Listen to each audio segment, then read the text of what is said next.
আপনারা কি জানেন কিয়ামতের ময়দানে আল্লাহর কাছে বান্দা কোন আমল করলে হিসেব ছাড়া জান্নাতে যাবে? জানেন কেউ? বলতে পারেন কেউ? ভাই, আল্লাহর কাছে হিসেব দিয়ে জান্নাতে যাওয়া কি সহজ কাম না কঠিন কাজ? আরে আল্লাহর কাছে তো অনেক দূরের কথা। আপনি যে প্রতিষ্ঠানে চাকরি করেন তার মালিকের কাছে, উপরস্থ বসের কাছে একেবারে পুঙ্খানুপুঙ্খ করে প্রতিটা পয়সার হিসাব দিয়ে একদম সবকিছুতে পারফেক্টনেস প্রমাণ করা, এটাই তো একটা কঠিন কাজ, দুঃসাধ্য কাজ। সেখানে সারা জীবনের হিসাব আল্লাহর কাছে দিয়ে পাই পাই করে তারপর আপনি জান্নাতে যাবেন, বিষয়টা এত সহজ না। তাহলে হিসেব ছাড়া আল্লাহ তাআলা এমনিতেই বলবেন হিসাব টিসাব নাই, তোমাকে এমনি জান্নাতে দিলাম। এটা চান আপনারা?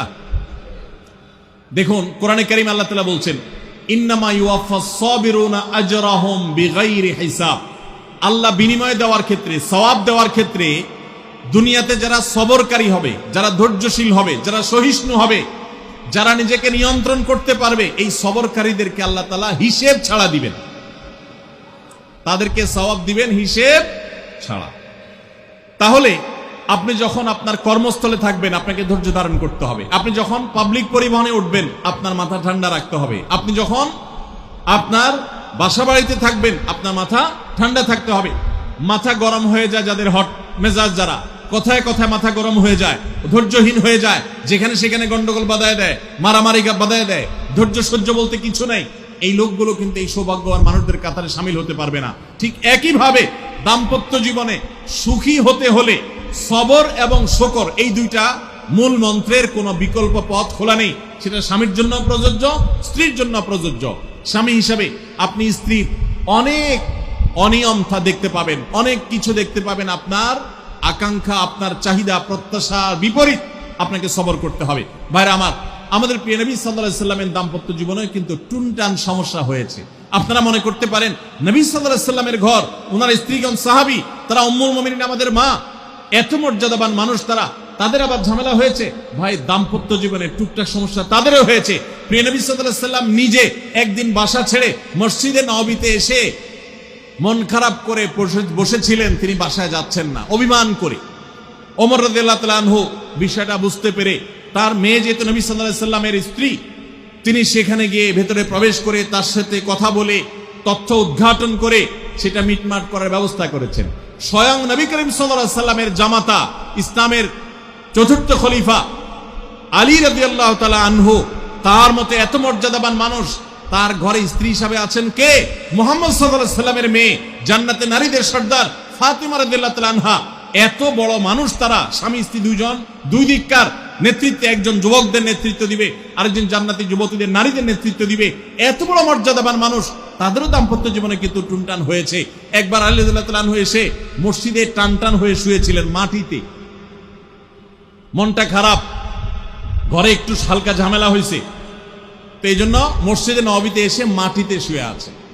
নবী করিম সাল্লাল্লাহু আলাইহি ওয়াসাল্লাম দেখে বুঝতে পেরেছেন, টের পেয়ে গেছেন যে কিছু একটা হয়েছে বাসায়। তখন তিনি জামাইকে ডেকে বললেন, কুমিয়া আবা তুরাব, এ মাটির বাপ, মাটিতে শুয়ে আছেন, এজন্য রসিকতা করে বললেন, এ মাটির বাপ, উঠো, দাঁড়াও, দেখি কি হয়েছে বলো। ভাইরা আমার, দাম্পত্য জীবনে টুকটাক সমস্যা হবেই হবে। যারা বিয়ে করেন নাই আগে থেকে প্রস্তুত থাকেন, বুকে পিঠে ছালার বস্তা সব বেঁধে রেডি থাকেন।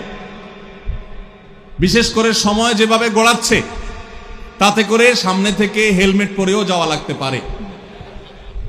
শুধু যাওয়া না, বাসায় ঢোকার সময় বাইক থেকে নামার পর হেলমেটটা আগে খুলবেন না, আগে যা বুঝবেন পরিস্থিতি কি, তারপর হেলমেট খুলবেন। বুঝেন নাই? দাম্পত্য জীবনে টুকটাক সমস্যা হবেই, এটা প্রত্যাশিত। মনে রাখবেন, এই জিনিসটা যদি আপনি আগে থেকে মাথায় রাখেন তাহলে আপনার কষ্ট অনেকখানি দূর হয়ে যাবে। আমরা অনেকে আকাশ থেকে নেমে পড়ি, কি বলে, এত বড় সাহস, এই কথা বলতে পারে কেন? ভাই আশ্চর্য হচ্ছেন কেন? এর চেয়ে বেশি কথা বলতে পারে, মাথা বাড়ি মারছে, আরে ভাই ছুরি মারে নাই যে শুকর আদায় করে। বুঝেন নাই কথা? একই কথা বোনদের জন্য প্রযোজ্য। আমার মা বোন যারা শুনছেন তাদেরকে বলছি, আপনার স্বামীর একটা কথা শুনে আপনি আকাশ থেকে নেমে পড়ছেন, আকাশ ভেঙে পড়ছে মাথার উপরে, কি এটা বললো সে, আপনি ডিপ্রেসড হয়ে যাচ্ছেন। আরে বোন, ডিপ্রেসড হচ্ছেন কেন? এটা কেন? আরো শক্ত কথা আপনাকে বলতে পারে, এটা আপনি মাথায় রাখেন, কারণ দিন শেষে তিনি মানুষ, তার ভুল হতে পারে, একটা সময় তিনি তার ভুল বুঝতে পারেন। দাম্পত্য জীবনে যদি স্বামী স্ত্রী উভয়ে যদি ধৈর্যশীল না হয়, সবরকারী না হয়, হুটহাট রিয়াকশন করে ফেলে, কখনো দাম্পত্য জীবনে সুখী হওয়া সম্ভব নয়। মনে রাখতে হবে, একসাথে থাকতে গেলে, দুইটা পাতিল একসাথে থাকতে গেলে টুনটান লাগে না, বাধে হয় না?